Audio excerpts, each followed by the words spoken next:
Hi, so today let's have a look at this Microsoft Surface Pro 8. It was actually released in the market back in 2021, and this is how it actually looks like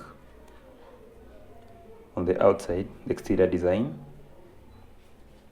And the version that I'm having here, it's the internal specs of this particular model that I'm having. It's Core i7, 11th gen, 32 GB of RAM, and 1 terabyte SSD for storage. This is how the exterior design is. It's very compact. Actually, the finishing and the feel is just the same as what we have on the MacBook's latest models, the M1 series. Very compact and very light at the same time. The Surface Pro on its own, without the keyboard, weighs around 890 grams, while the keyboard weighs only 280 grams. So that brings the total to close to 1.1 kilograms. That is so light. And again, the body material, it's made of magnesium and aluminium for the top cover. So it's light and very strong at the same time. Then the back cover, the keyboard cover, it's made of a material we call Alcantara. It looks like leather, but it's not leather. It's actually synthetic, and it's very easy to clean, even though the one that I have right now has some dust on it. But cleaning the surface, it's very easy. And this is how the keyboard side looks like. You can see how it is. This keyboard, it comes in different colors. This signature Microsoft Surface keyboard, it comes in different color. There's black, there's this, which color is this? I'm not sure about the color, but there are different colors. You can get red, blue, depending on the one that you have. Now, what I really didn't love about this Microsoft Surface, just before we start reviewing it, is that when you're going to purchase it now, the keyboard is optional, and even the pen is optional. We have the Stylus pen right here. Yeah, Microsoft Slim pen right here. This is the pen. It's hidden in between here. Both the keyboard and the pen is optional. So when you're going to purchase it, maybe from the website, a new one, you'll have the option of only buying the Surface Pro 8 on its own, and then you get to purchase the keyboard, which comes at around 175 USD. The pen is around 100 USD, so that's around 275 USD for only these two parts. And then now include the budget for the Surface Pro. Maybe depending on the region you are, or if you're buying a refurbished or a new one. So maybe for refurbished one, like me over here in Kenya, I'll get this refurbished one at around 68,000 Kenyan shillings. That's around $500, I'm not sure, around 500 USD, but it depends with your location now. It might even cost you $1,000 depending on your location. Now, just before we start, let's have a look at the ports distribution. So on the left hand side, we have this is the Surface connector port right over here, Surface connector port.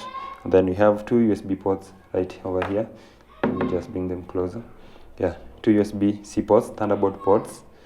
What I always love about USB-C ports, and it's also applicable right on this Microsoft Surface Pro 8, is that you can use these ports as charging, you can use them as data transfer. Because the Thunderbolt, they transfer data transfer up to speeds of 32 gigabytes per second. You can also use these ports to charge this Microsoft Surface Pro, fast charging, apart from using the Surface connector port we have right over here. And then this Surface port, this Surface Pro connector port right over here, it can also be used to connect it to a docking station where you have several USB ports and the rest, apart from charging. And this is how it actually looks like. Let me just bring it in. Yeah, so this is the charger. This is how it looks like. Yeah. Then this is the tip. We bring the tip of the connector. Yeah, so this is the tip of the connector, and it actually goes through here. It has those magnet of it. It's like the MagSafe that we have on the MacBooks. Not so strong as those ones, but you can see, just slight push and it's out. And you can slide it in any direction that you want. See, either up or downwards, like that. You can easily flip it through. Okay. Then this is the power button for turning on the Microsoft Surface. Then here, nothing else. You only see this ventilation slot we have here for cooling, and also for sound distribution, even sound distribution on the laptop. Yeah, see where the cooling is. Yeah, those small holes for cooling, you can see them. And then right here we have the volume up and the volume down button. Then you have the audio jack port. Then over here we have that slight bending inwards, and also on this side, just to help us lift up the stand of the Microsoft. This is where the stand is. So this stand helps the Microsoft to stand in a particular angle that you like to have it. Now let me just try and tilt it to different angles. Yeah, you can see how it's tilting. You can have a look on the side, what's happening on the bottom. Yeah, so that's how, this is the farthest you can tilt. See, nothing much. That's the farthest. Then now it depends with the angle suitable to your eyes. Yeah, and then the keyboard, as I said earlier, this is how the keyboard is. The travel distance of the keys is not that bad. It's not good, not so bad, but I think comparing it with other low-end laptops, I think it's way better. It's not to the level of MacBook and Lenovo ThinkPad models, but at least it's not so bad. Actually, I really love the design because it feels so strong. Yeah. Then the shortcuts on the keyboard, we have the backlit shortcut right over there, volume button. Nothing much to say about the keyboard. And here we have the Stylus Microsoft Slim Pen 2 hidden over here. It's actually magnetic in nature. You can see the pen goes in through here, and this surface is also the charging port or area for this slim pen. See, if I clip it like this, it goes in through there, and it can't go through any other angle. If you try to put it like this, see what's happening, it's going to flip to this side. So this is the charging part. It actually charges through that part, and we have these magnets here at the corner just to help this keyboard to flip and hide the pen. So if you do like this, you see there's that clip and the pen is hidden. If you want to pop out the pen, just pull it backwards like that, and there you have the pen. So that is it. Now let's turn on the laptop. We see what we have on the inside, and as usual we are going to use our stop timer. Let me just bring in the timer. It's going to be usual. Let's see how fast it's going to turn on. Remember, we have where's the stopwatch? Yeah, right there we have the stopwatch.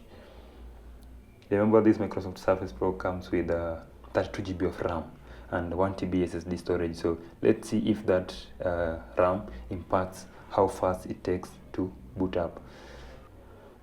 Start. Okay, 1, 2, 3, go. So let's see how fast it takes to boot up. You can see.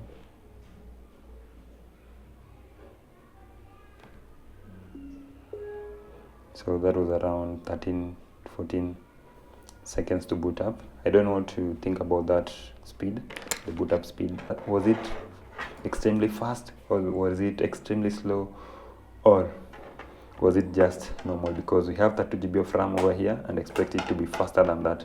Something else I was forgetting to explain to you on the keyboard. We have, as compared to the previous Surface Microsoft Surface laptop that we've reviewed, on this Surface Pro 8 we have, this is where we have the connector point going through for the keyboard. It's not here as on the older versions. So let me just pop it back. Yeah. We have our Surface Pro, and now that it's on, first and foremost, let's have a look at the display, because this is not just any other display that we are used to from the other laptops. Actually, this is one of the strongest selling points of this Microsoft Surface Pro, because this display, it's despite it being so sharp in terms of colors and being 2K, let's just have a look at the property of the display settings over there.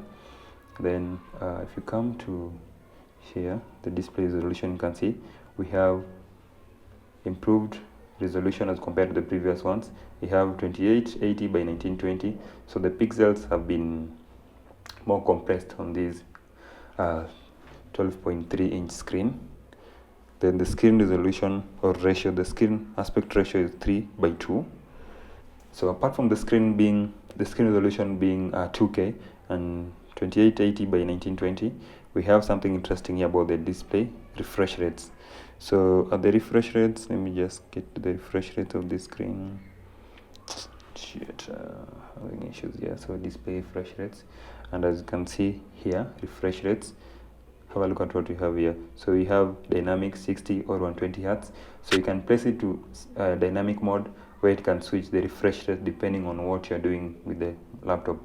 Maybe if you're watching a video that has higher refresh rates, or maybe you're running an application that needs higher refresh rates to run, then it'll automatically switch to 120 hertz.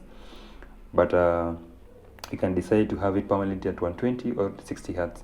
The only disadvantage to that is if you place it to 120 hertz now, it will consume a lot of power as compared to 60 hertz. But you'll enjoy the display at 120 hertz more than it is at 60 hertz.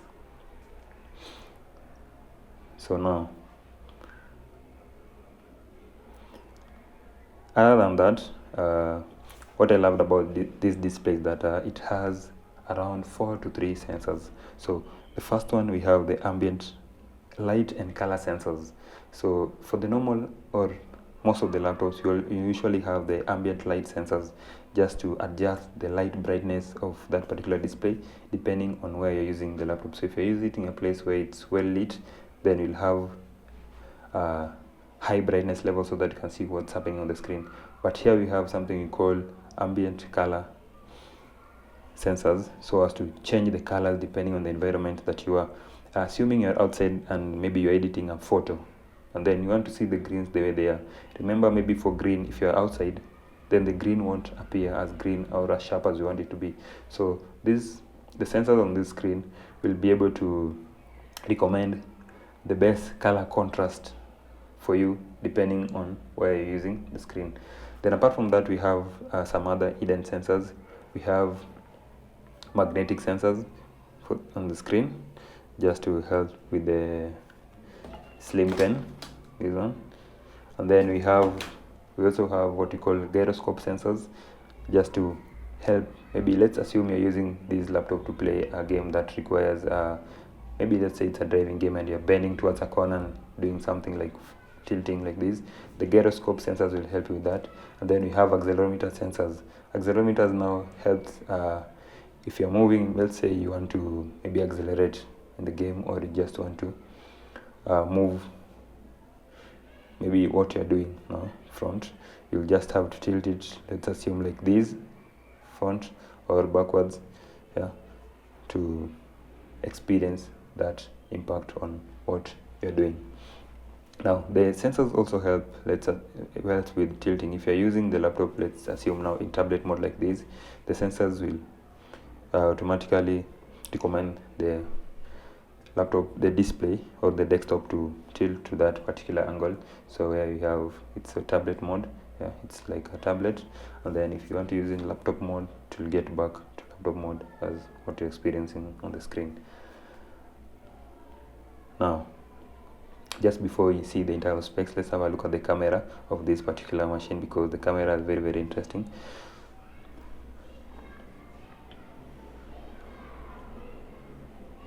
So let me just give it time.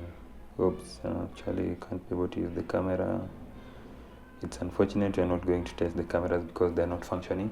But according to the manufacturer, we have a 5 megapixel camera right here on the front, and then there are some IR face scanners here for Windows Hello login. You can see those two black spots there.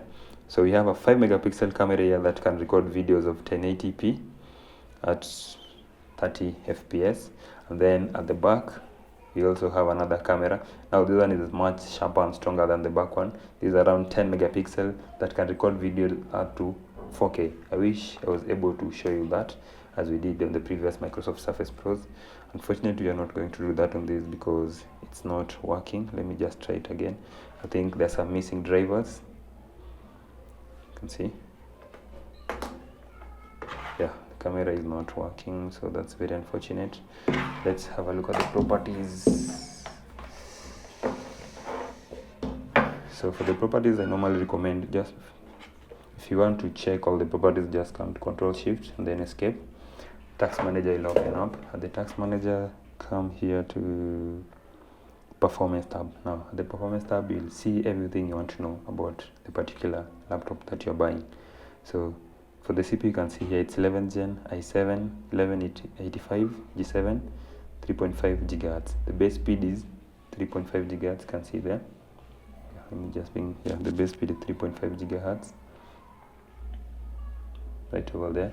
Then you can see the number of cores is 4, 8 logical processors. So it's quad core with 8 logical processors. Then memory, we have 32 GB of memory on this one.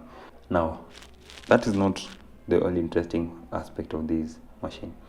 It's 32 GB, but have a look at the base speed of the memories. 42, 67.